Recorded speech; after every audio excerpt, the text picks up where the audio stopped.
Então, turma, oficialmente, bom dia.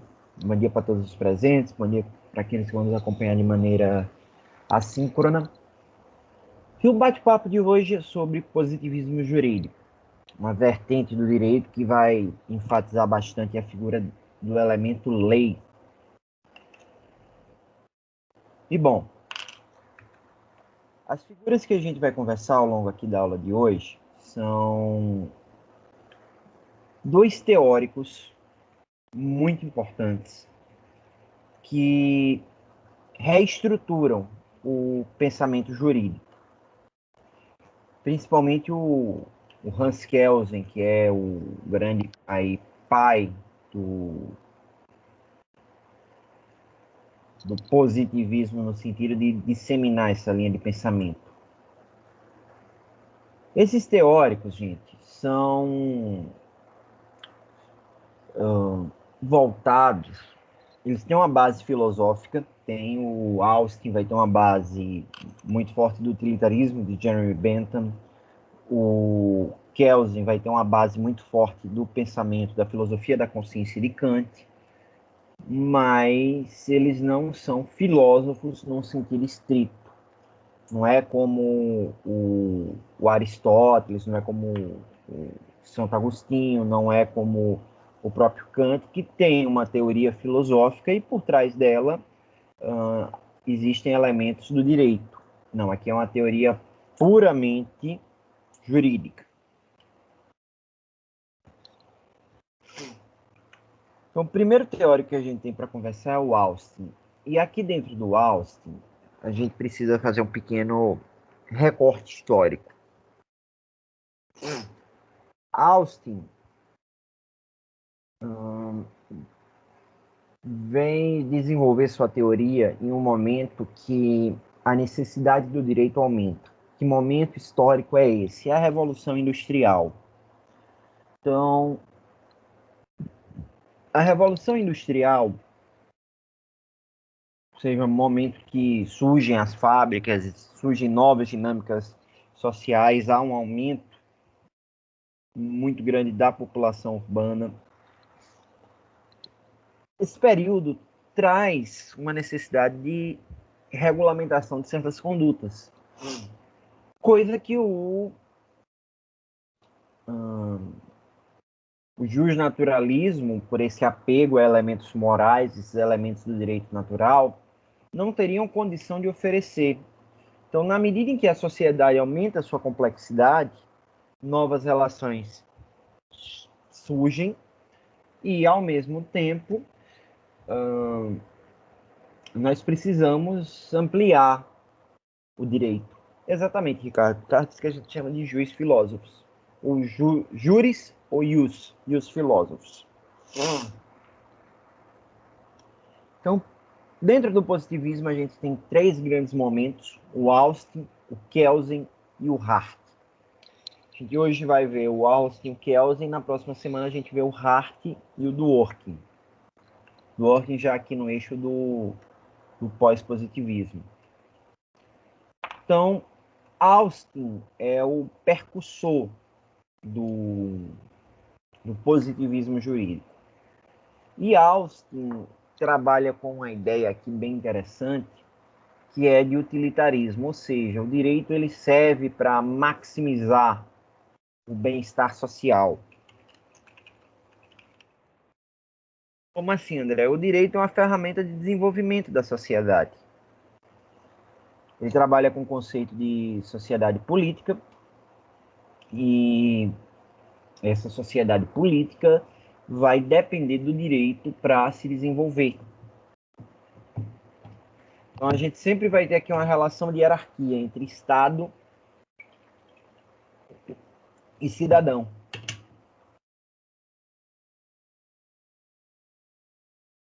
Então, para John Austin,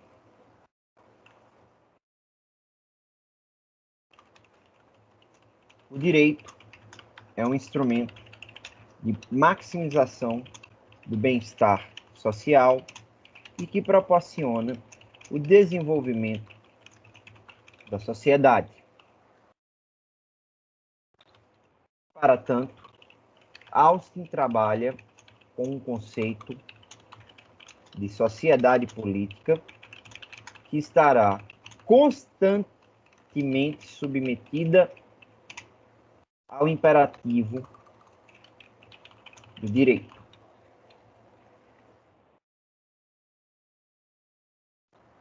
Austin, em certa medida, é o criador da ciência jurídica. Como assim?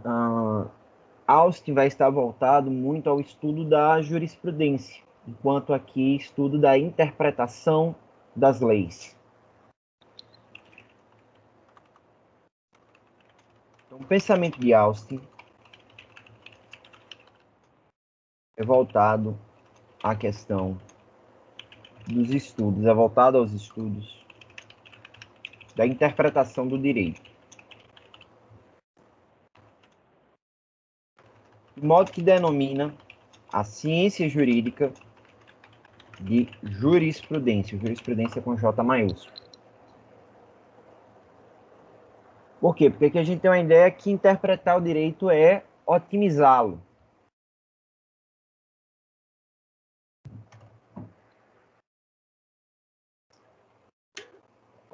Bom dia, Rivelino. Como é que esse direito vai se relacionar com a sociedade? Bom, o direito é uma ferramenta de controle social. Mas Austin não nega aqui também o papel da moral. A moral também é uma ferramenta de controle social, menos desenvolvida que o direito. Austin considera o direito uma ferramenta de controle social que permite, através das leis, oferecer um mínimo de segurança para o desenvolvimento político da sociedade. Vocês vão ver também que, pela pegada do utilitarismo, essa questão de maximização do bem-estar, vocês também vão encontrar maximização do prazer. Mas antes que algum engraçadinho pergunte, não é prazer sexual, não. O direito não é um vibrador. Gente, essa vertente do utilitarismo não é o elemento da coercibilidade, Ricardo. Ele simplesmente diz que a moral não é desenvolvida porque ela está algo dentro do homem. Não seria nem por uma coercibilidade em sentido estrito, mas simplesmente o recurso ao direito é mais prático.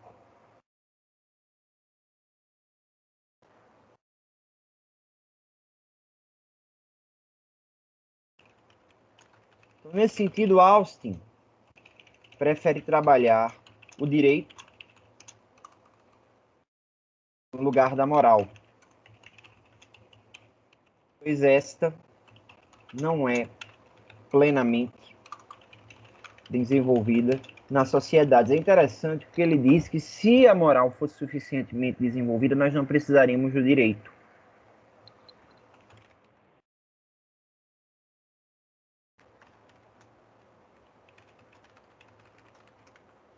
Então, Austin trabalha com a vertente utilitarista que ele vai buscar diretamente em Jeremy Bentham. Então, quando a gente pensa aqui nesse utilitarismo, nós vamos pensar o quê? Essa ideia do direito como uma ferramenta de desenvolvimento, essa ideia do direito como uma distribuição de felicidade, é a ideia de você proporcionar o máximo de bem-estar à sociedade. Seria o que a gente chamaria aqui de um hedonismo quantitativo.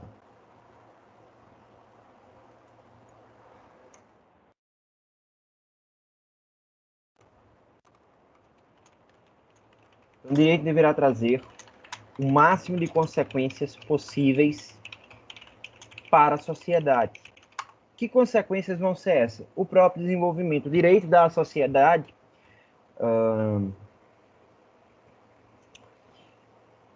a segurança jurídica e o direito à propriedade privada.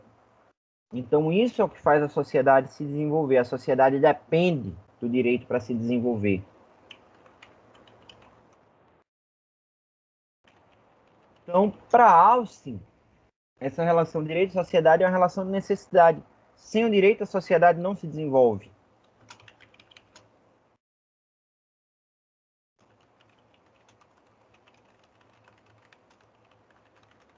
Esse desenvolvimento é um desenvolvimento político e econômico.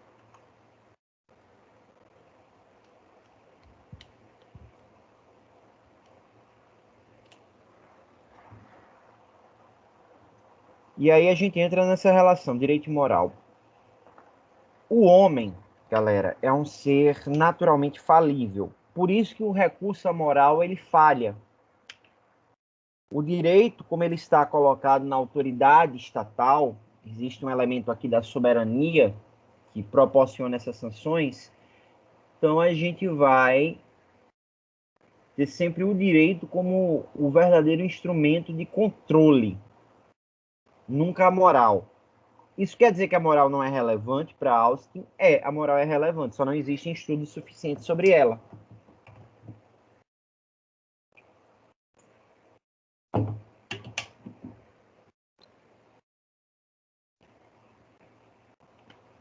Então, tranquilo até aqui?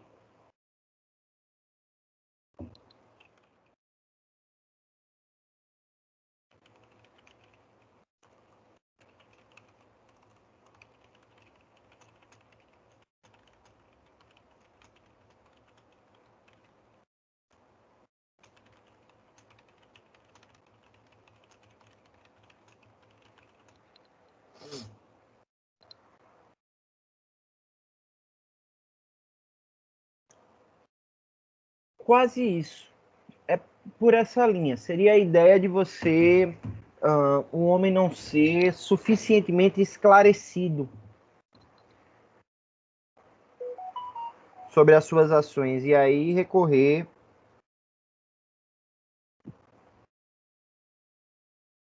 a ideia do direito. Por quê? Porque o direito ele está amparado na soberania. Essa soberania, Ricardo, é exatamente essa estrutura coercitiva. Aí é a estrutura que permite você não cumprir o direito ser punido. O Estado seria menos falível. Ele não entra no elemento da falibilidade, no sentido direto de ser menos falível. Existe a tendência do homem confiar na autoridade estatal. O ponto que Austin trabalha é esse, a confiança que o homem tem do Estado.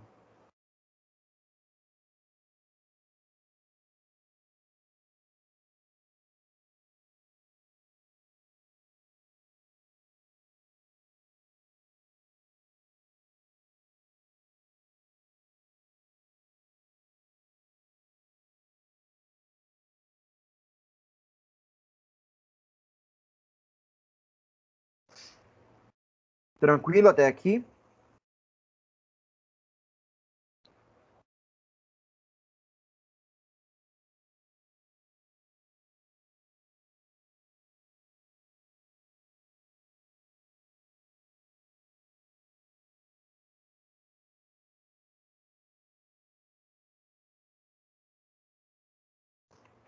Então, gente, como a moral depende do esclarecimento do homem e de suas ações, a gente vai ter uma dificuldade de aplicação.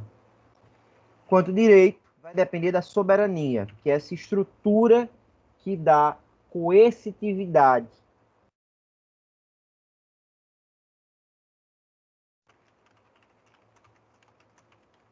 É todo esse aparato do Estado que faz com que o cidadão cumpra com o direito.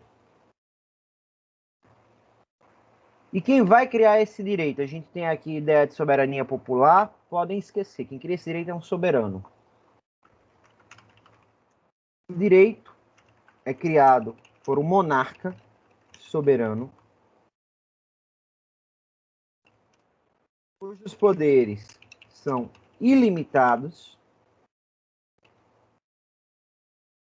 e deverá encontrar um norte, um guia, nos princípios morais críticos que estão expressos na Constituição e nas concepções do utilitarismo. Obrigado, Emília.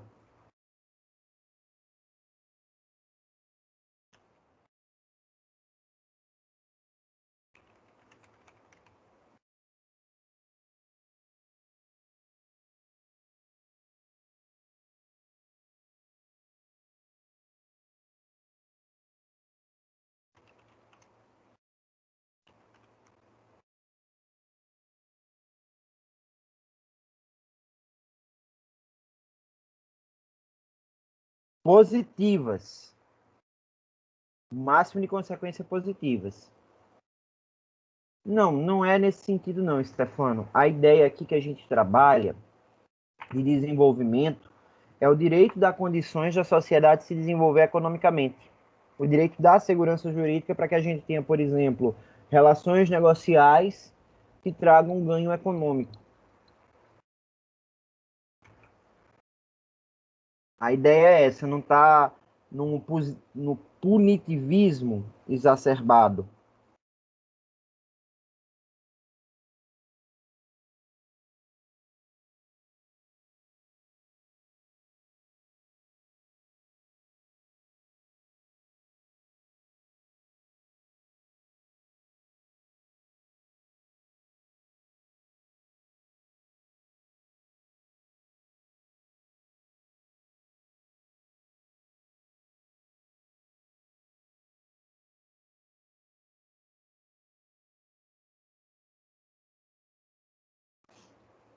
Tranquilo, galera? Mais alguma dúvida?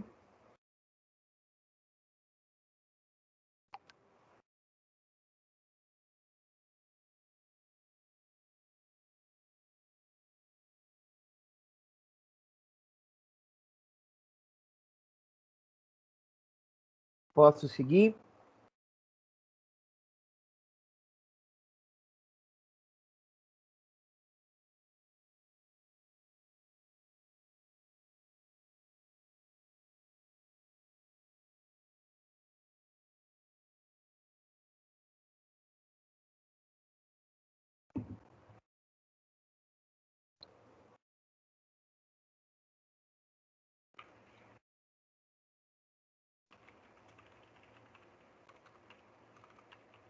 Ricardo,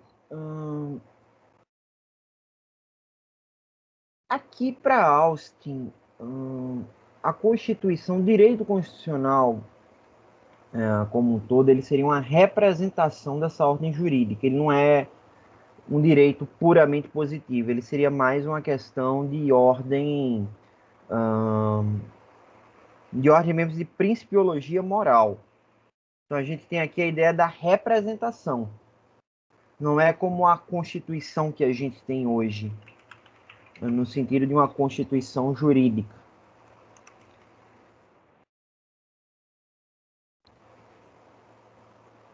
Mas, bom,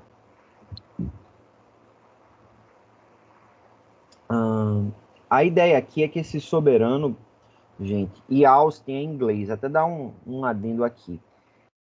Esse soberano de Austin, ele vai ter aí a Constituição como um guia.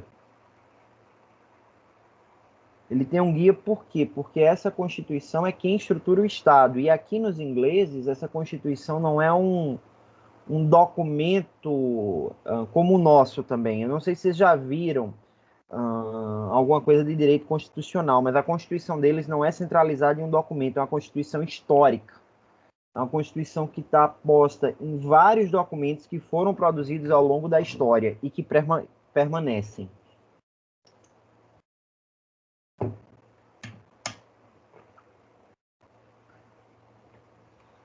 Galera, o soberano, então, é quem vai criar a legislação. E a ideia por trás aqui de Austin é o soberano cria o direito e os aplicadores do direito o otimizam. A sociedade se submete a esses comandos, porque tem uma sanção, daí o elemento do direito como um instrumento de desenvolvimento. E a ideia de que o direito criado por esse soberano, esse direito que nasce do princípio da utilidade, de maximizar o benefício, maximizar o que há de melhor para a sociedade, vai ser aprimorado no momento da aplicação. Por quê? Porque o direito tem duas fontes principais. A legislação é a fonte primária e a jurisdição, o poder judiciário, é uma fonte secundária. Então, Austin afirma que existem duas fontes para o direito. A primária, que é a legislação, e a secundária, que está nas decisões judiciais, o que ele chama de direito jurisprudencial. Então, o direito jurisprudencial, criado pelos tribunais enquanto poder delegado do Estado, otimiza os comandos que estão nas leis. E aí eu pergunto, e se a gente não tiver lei, como é que fica a questão?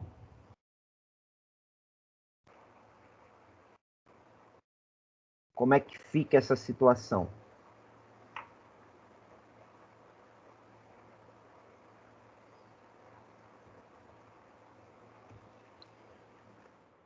Quando eu não tenho lei para alguma coisa, eu tenho o chamado princípio das lacunas ou das anomias.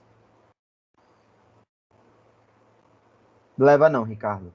O soberano é independente. Ele, no máximo, se submete aos princípios morais da Constituição e ao princípio da utilidade.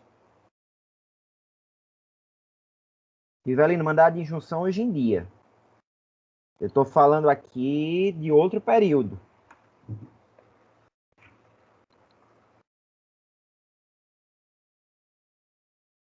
Como é que ficaria uma demanda que não tem lei? O juiz deixa de decidir?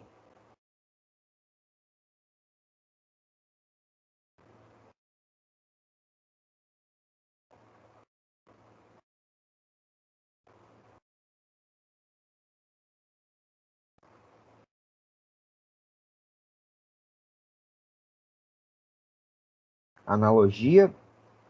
Que mais vocês podem pensar?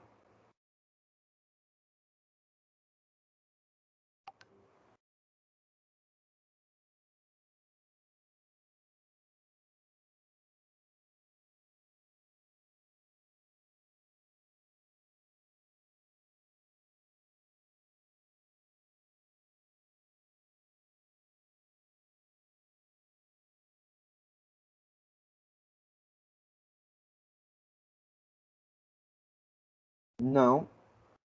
Que tal se o juiz criar o direito?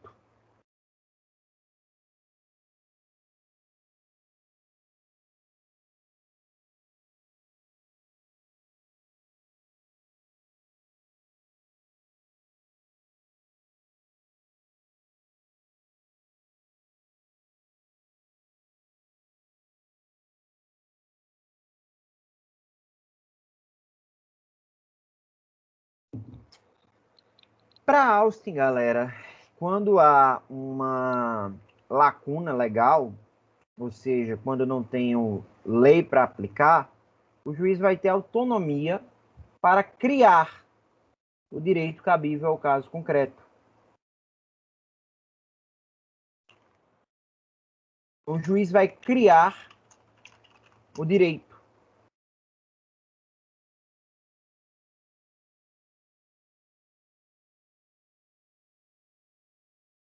Considerando os interesses gerais e o próprio princípio da utilidade.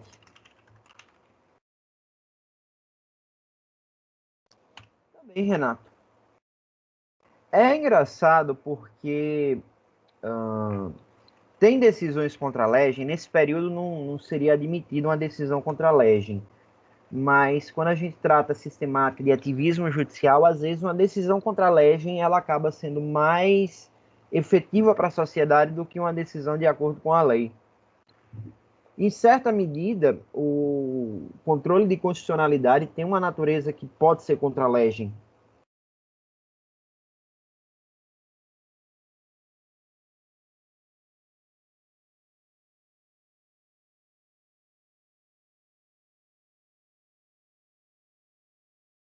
Então, turminha, juiz criou direito, caso hajam lacunas. Pulo do gato. O juiz é livre para criar o direito? Não. Ele deve seguir os interesses gerais, ele deve seguir o princípio da utilidade. Se essa decisão for contra a lei, aqui não cabe contra a lei, como eu disse. ou contra os interesses gerais, as decisões vão ser revistas pelos tribunais através dos recursos. Magistrados podem sofrer censura profissional, ou seja, o órgão de classe aplicar uma punição a eles.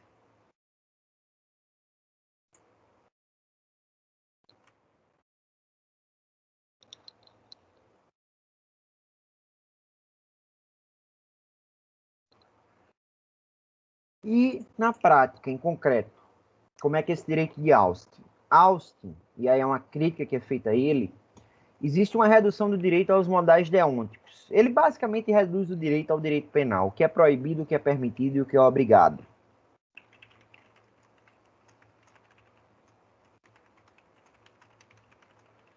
Então, o direito apresenta à sociedade os modais deonticos.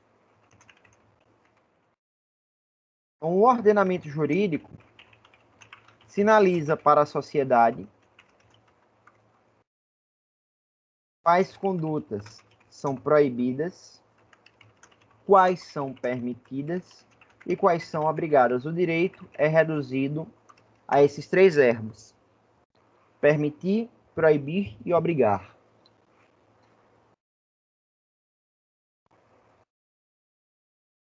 Temos dúvidas sobre Austin?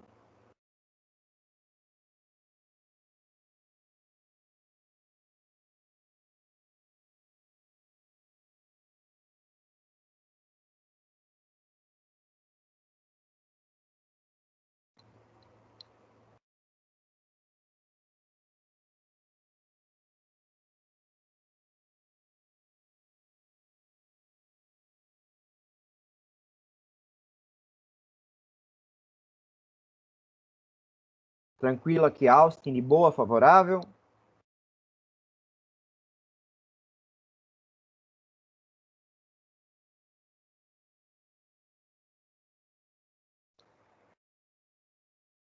Ricardo, aqui não é bem um modelo no sentido de ser seguido. Aqui é uma proposta teórica.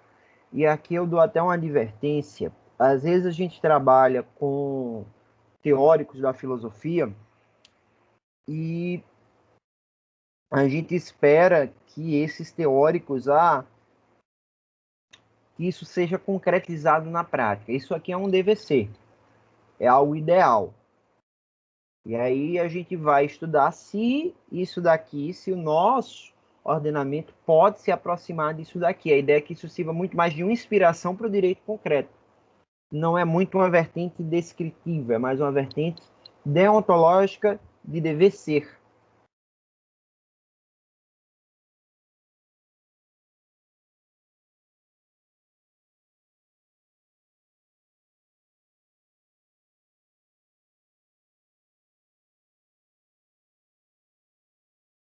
Ok?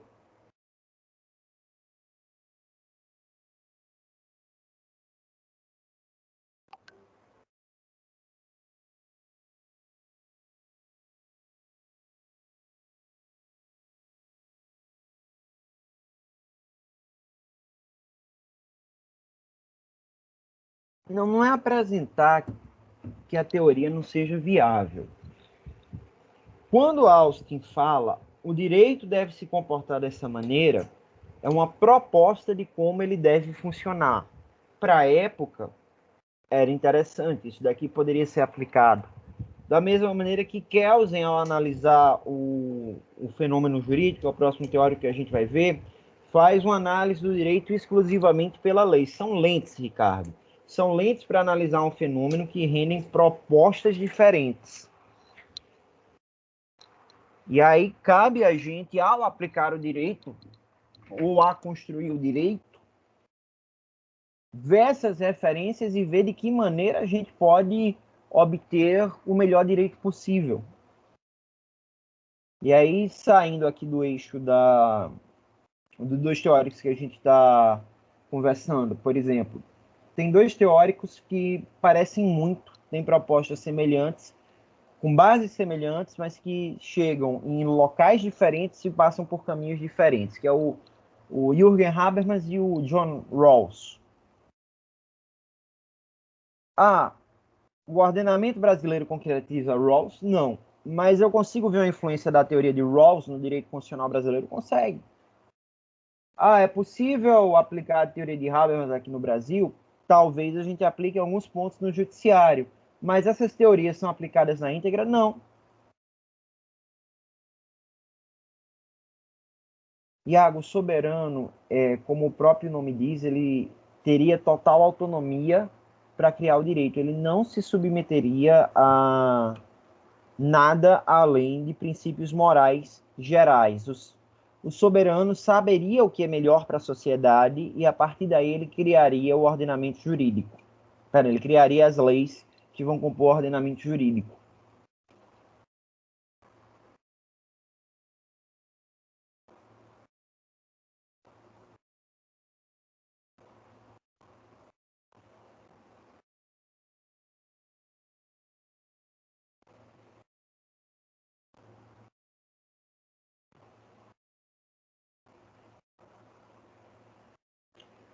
Então, na prática, o que a gente tem aqui em Austin?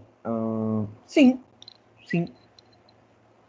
Para Austin, todos esses comandos do direito constitucional são comandos morais, não são comandos jurídicos. Não existiria um controle jurídico do soberano. Existiriam diretrizes morais a serem seguidas.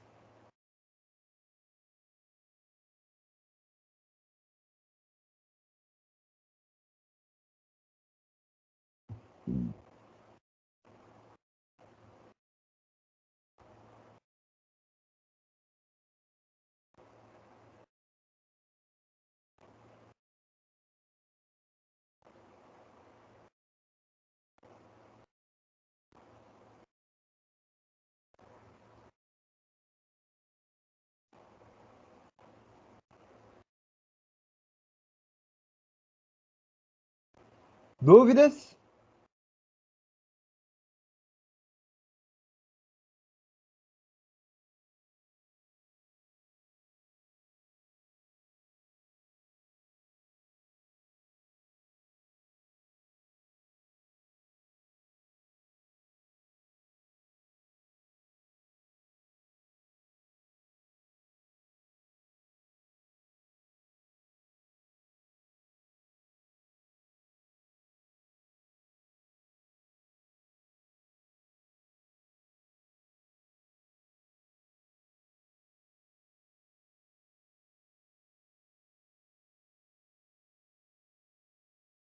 Gente, então com isso a gente finaliza o Austin e nós vamos passar ao Hans Kelsen, o famoso Hans Kelsen.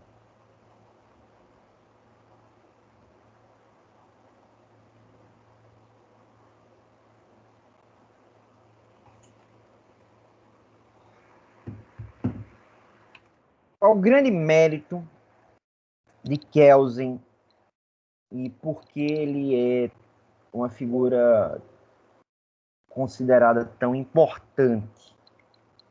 Kelsen faz a união entre o poder, a figura de você ter uma legitimação do poder, e você ter a figura da autoridade.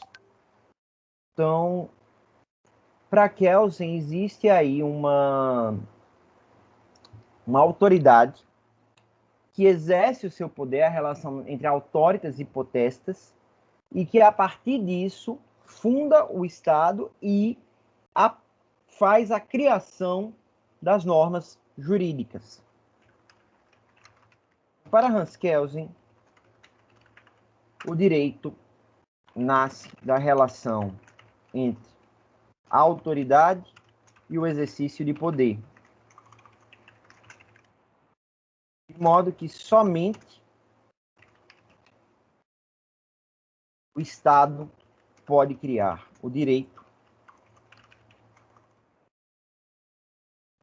a partir de certas figuras.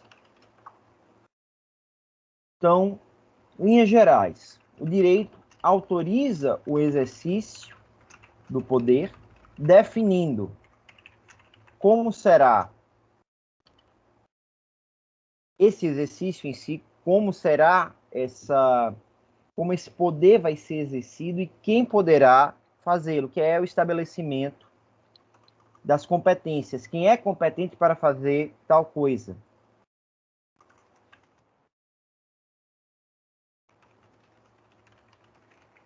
Em essência, Kelsen é o primeiro a trazer a figura para a gente da legitimidade. Existe um direito legítimo que nasce de uma figura competente e que produz o direito com uma validade.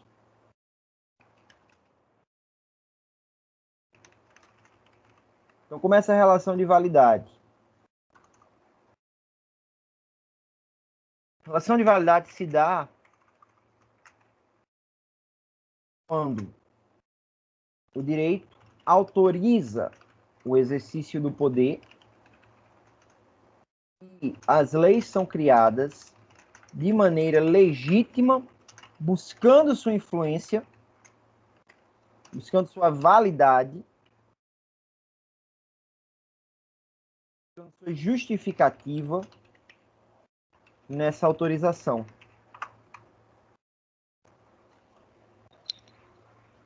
Kelsen, gente, não está preocupado com elementos morais, tanto que Kelsen faz uma análise pura do direito. Kelsen está voltado única e exclusivamente para as relações de validade que ocorrem entre as normas, deixando de lado todas as questões morais, políticas e filosóficas.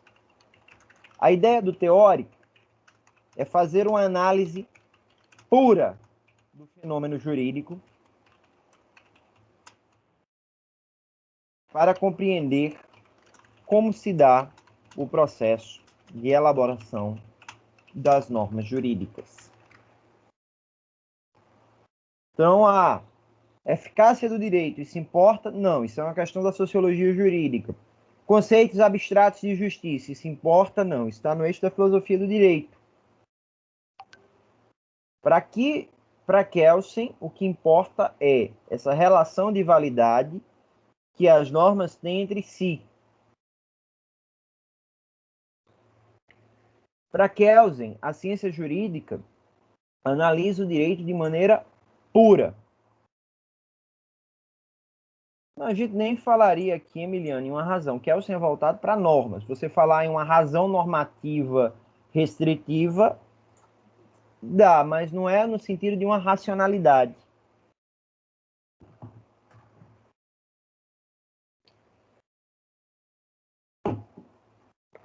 E a base do pensamento de Kelsen é Kant. Aproveitando para dizer, a base científica de Kelsen está no eixo kantiano. Mas ele não adota essa relação de direito e moral.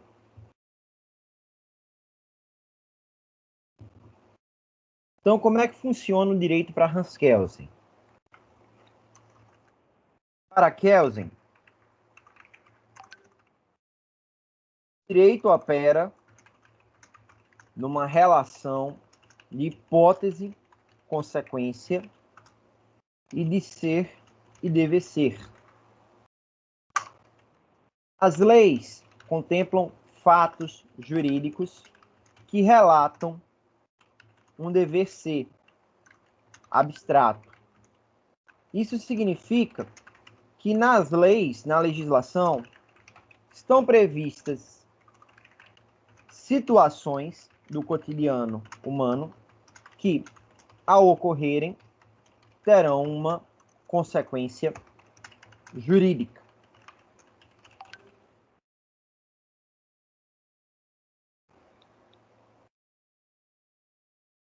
Essa é a relação aí também de causalidade e imputação.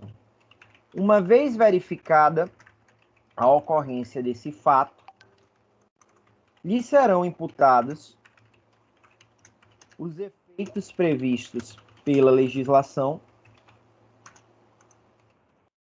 e os limites da responsabilidade do agente. Então, um exemplo clássico aqui, auferir renda.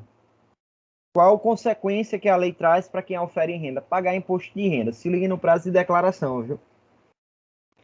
Consequência de oferir renda, pagar imposto de renda. Relação exatamente, hipótese, consequência, causalidade, imputação. Se eu oferir renda, eu preciso pagar imposto.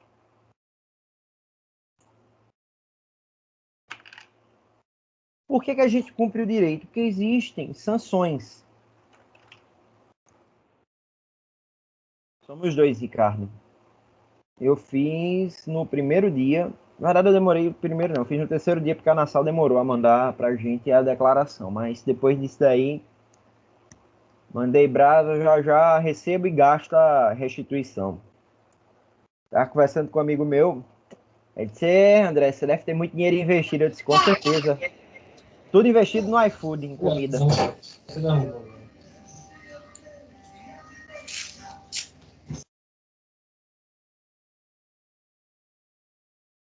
Galera, então, para Kelsen, o direito tem uma sanção, que é o que torna ele exigível.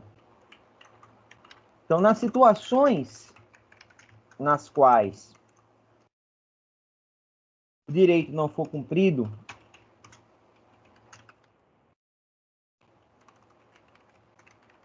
haverá uma aplicação da sanção prevista na norma. Nicolas, eu sou rico pra caralho mesmo. No GTA. No GTA eu sou muito rico. No GTA, no Metal Gear Solid Phantom Pain, no Saints Row, nos meus joguinhos. Eu sou muito rico lá. Com cheat de dinheiro. No The Sims. A minha conta bancária hoje tem 290 e poucos reais. Amigo, eu sou professor, não sou milionário, não.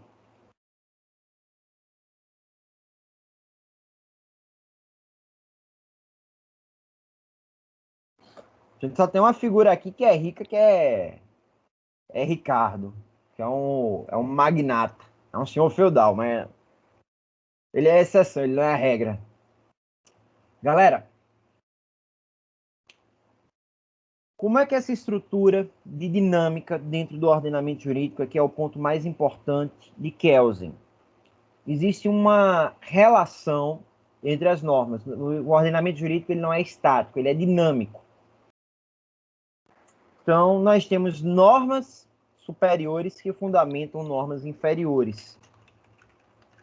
O comportamento do direito se dá pelo escalonamento do ordenamento jurídico.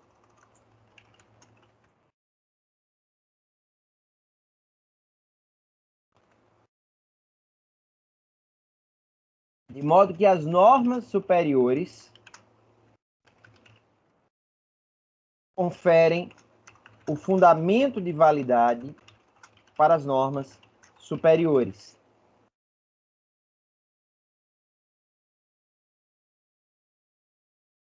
Então, exemplo. Ações judiciais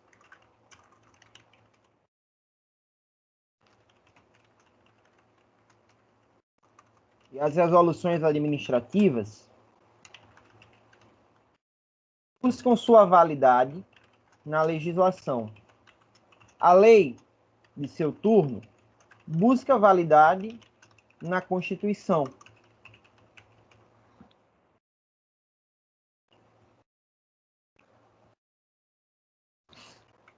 Essa estrutura é o que vai formar o que nós chamamos de pirâmide de Kelsen. Nós temos na base as normas infralegais, então decisões judiciais, resoluções. Acima nós temos as normas infraconstitucionais e depois as normas constitucionais. A Constituição ela está no topo da pirâmide, mas ela não é a norma fundamental do ordenamento jurídico. A Constituição está no topo da pirâmide de Kelsen por delimitar as competências do Estado. Todavia, o fundamento do ordenamento normativo, jurídico normativo, é dado pela norma fundamental hipotética.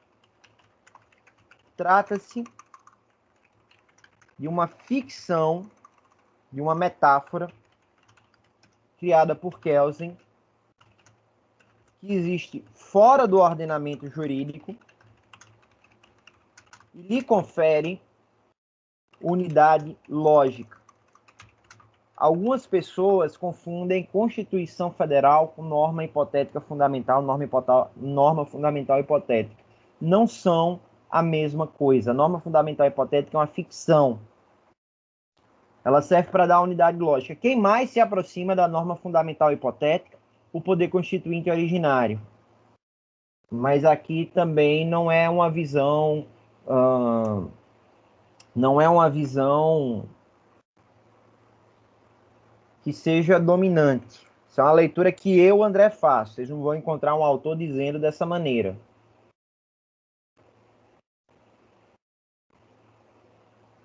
Beleza?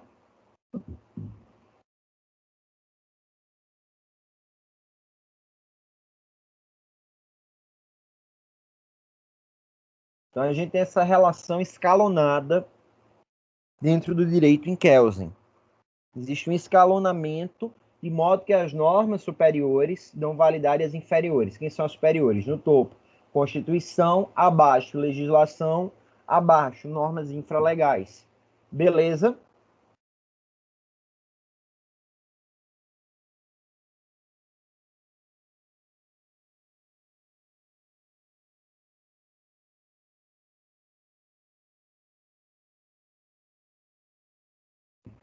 Dúvidas, galera?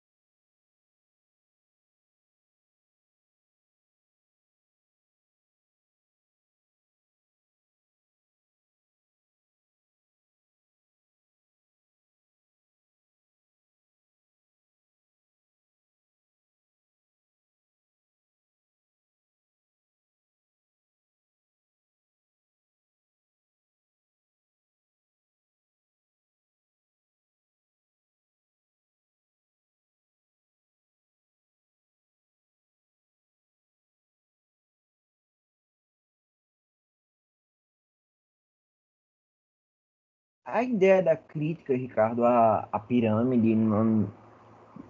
assim, existe uma crítica geral a Kelsen, ao positivismo, que é o positivismo que chancelou as práticas arbitrárias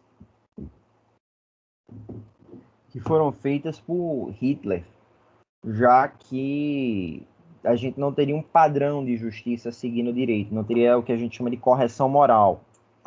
Na época, o que estava na lei, por estar na lei, automaticamente se considerava aquilo como justo. E é uma situação complicada. Kelsen tem seus méritos, e existem vários Kelsens, porque ele vai mudando a teoria conforme ele, por exemplo, vai para morar nos Estados Unidos. O contrato com o sistema americano faz com que ele mude muita coisa. Bom, como é a interpretação do direito? Kelsen considera que o direito é indeterminado. Por quê? Porque o direito é composto por palavras e essas palavras às vezes são indeterminadas. Essa indeterminação pode ser criada pelo legislador, intencional, como ela também pode ser não intencional, por a gente ter palavras com vários significados. Kelsen faz uma distinção entre dois tipos de interpretação. A interpretação não autêntica, que é aquela interpretação descritiva, feita pela ciência jurídica, e a gente tem a interpretação autêntica, que é aquela feita pelo intérprete autorizado, um funcionário público que tem autoridade para escolher a melhor interpretação possível.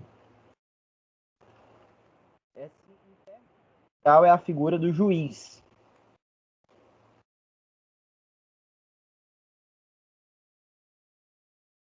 Então, o juiz, quando interpretar, ele vai interpretar considerando o ordenamento jurídico como uma moldura. A interpretação é um ato de escolha, é um ato de vontade.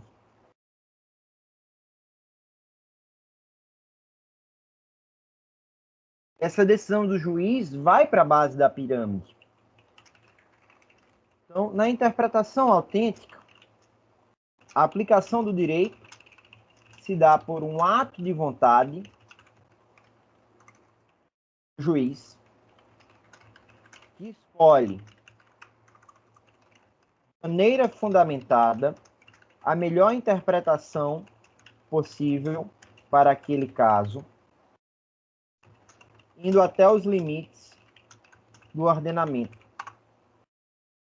O ordenamento serve de moldura, o juiz deve sempre buscar referência no direito, por quê? Porque sua decisão tem de ter essa relação de validade. Já na interpretação não autêntica, o direito é compreendido a partir de um ato de conhecimento, já que vai servir para análise das interpretações que são possíveis. Galera, dúvidas?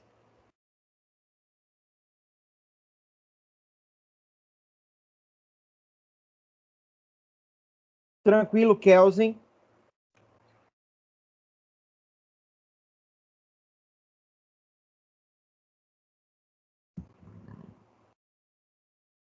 Tá de boa?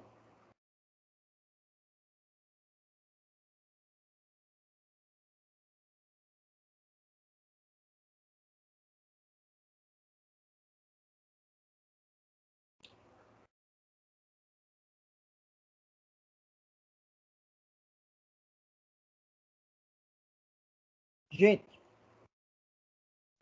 então, qual vai ser a nossa sistemática de leitura para a aula de hoje? Capítulo 20 do Eduardo Bita, parte 2 do capítulo 9 do Anne Morrison e capítulo 7 do meu livro. Lembrando que meu livro está disponível aqui para vocês no Teams, lá na parte de material de apoio.